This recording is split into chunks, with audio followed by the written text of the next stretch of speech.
Robert. And now let us give a warm welcome to Reverend Michael Sternlieb.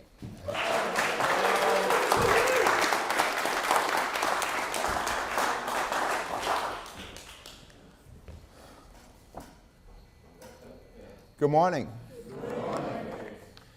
You know, I've become acutely aware that I have to be more careful when I choose the titles for my talks. I came here one Sunday last year, and my title was, "You Can't Get There From Here." And of course, it was based on one of the classes in Mary Manon Morrissey's Prosperity Plus course, and the basic idea being that you can't get to where you want to be, attain what you want to attain, have the kind of life you want to live, with the consciousness that you have now, because we'll always live the kind of life that we have the consciousness of. You first have to get the consciousness of whatever it is that you're seeking before you can have it.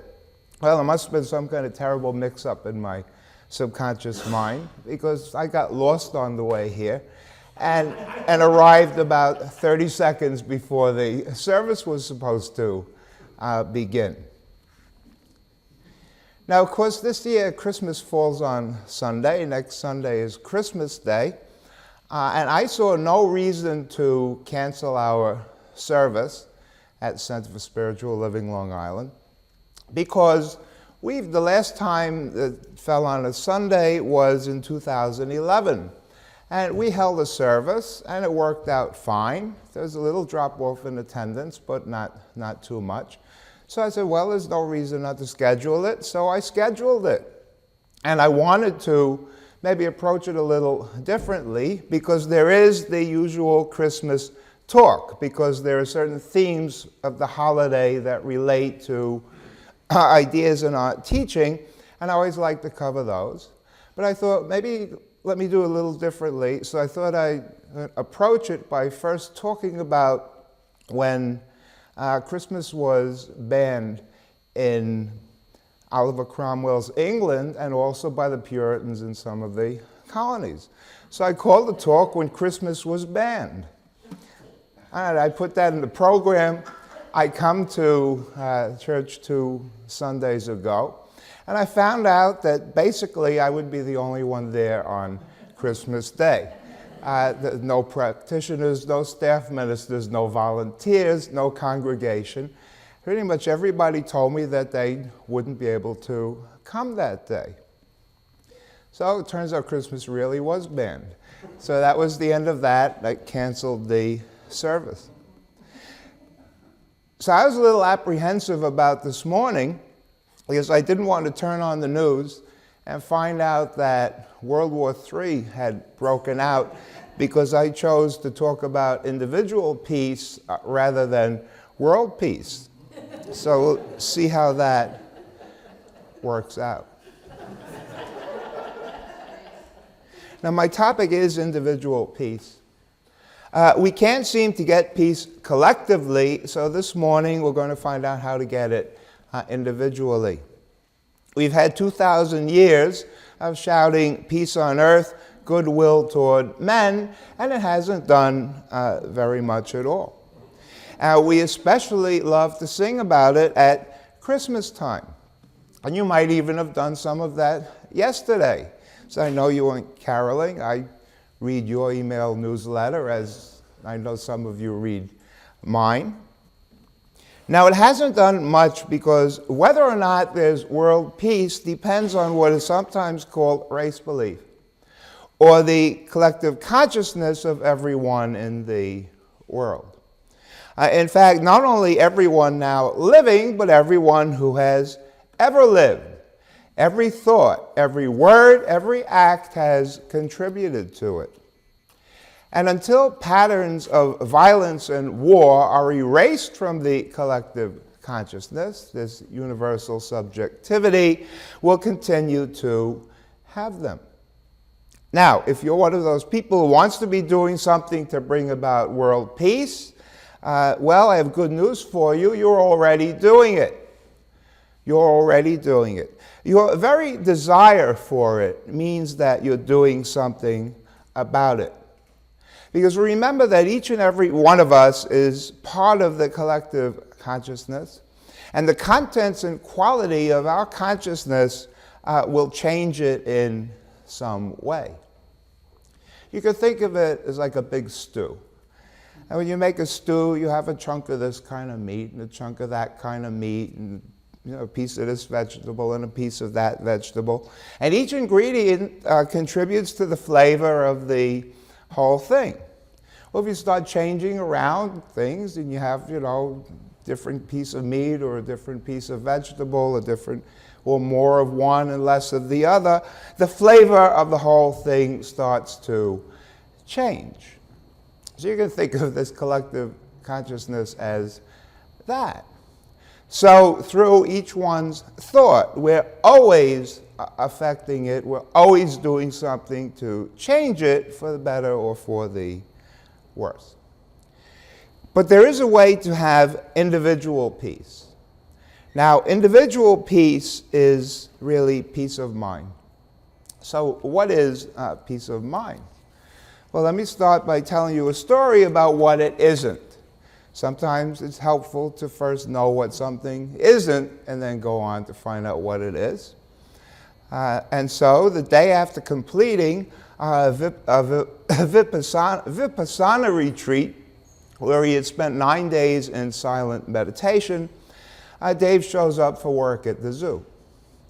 Now, seeing how chilled out Dave is, the head keeper puts him in charge of the tortoise enclosure. So Dave slowly walks over to the cages. At lunchtime, the head keeper checks on Dave only to see the cage doors wide open and all the tortoises are gone. Well, he runs up to Dave and asks, "What happened to the tortoises?" "Well," Dave said very slowly, "I opened the tortoise cage door and it was like whoosh."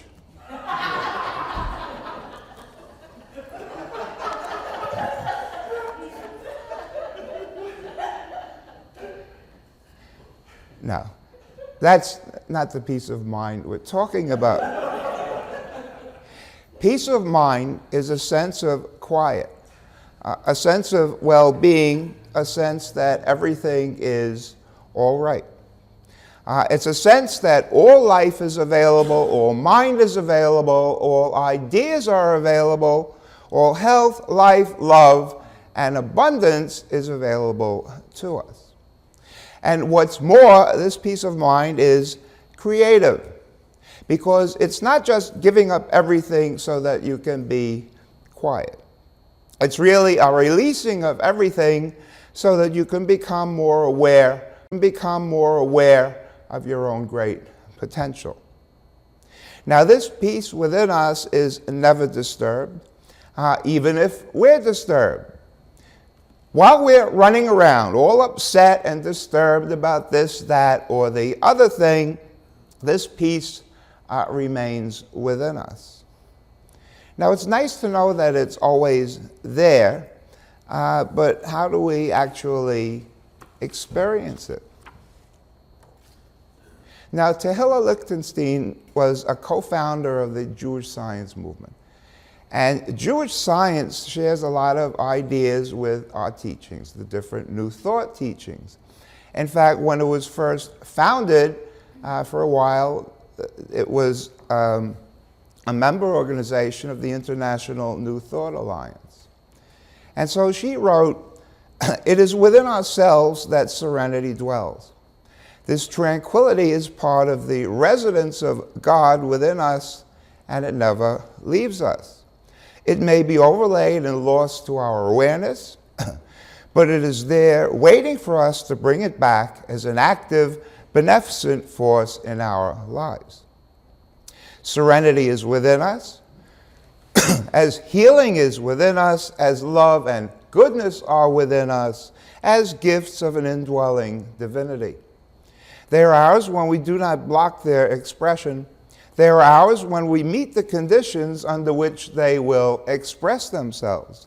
They are ours when we seek them and recognize their presence as an outflow of the divine mind." So our project is to find out how to unblock it, how to meet these conditions under which it expresses itself.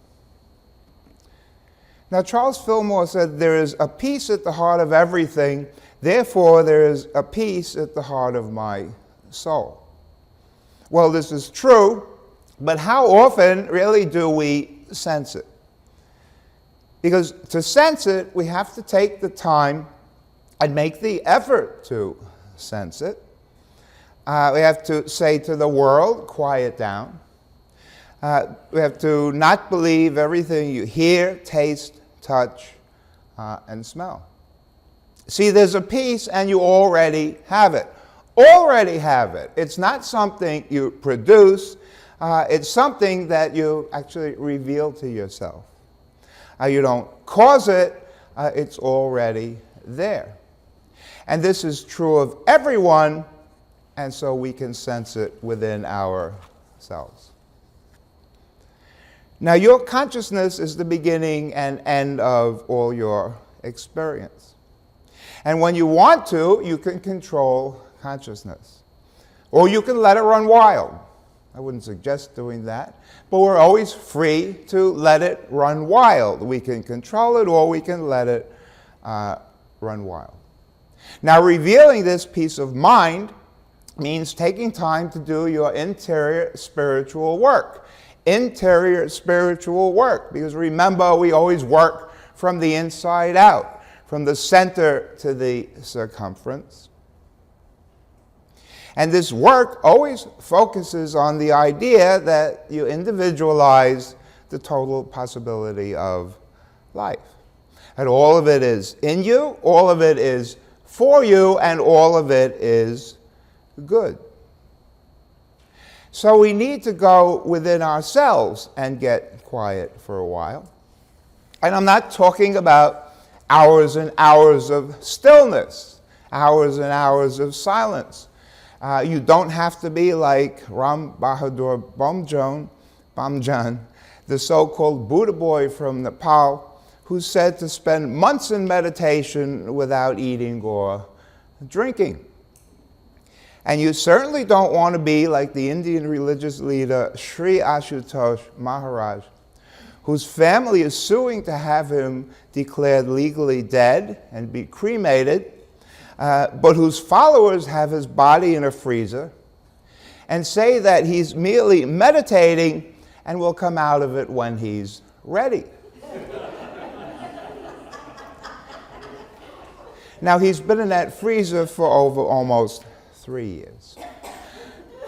No, nothing like that. Just a little while, just a little time, enough time to get back to, just enough time to get our consciousness back to its spiritual center. Now, Abbot Anthony, one of the desert fathers of late antiquity, said, just as fish die if they remain on dry land, so monks remaining away from their cells or dwelling with men of the world lose their determination to persevere in solitary prayer.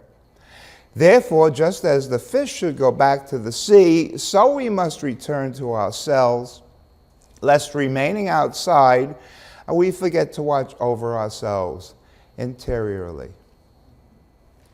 Well, what's the result of this interior work? One day, a young man applied for a job as a farmhand.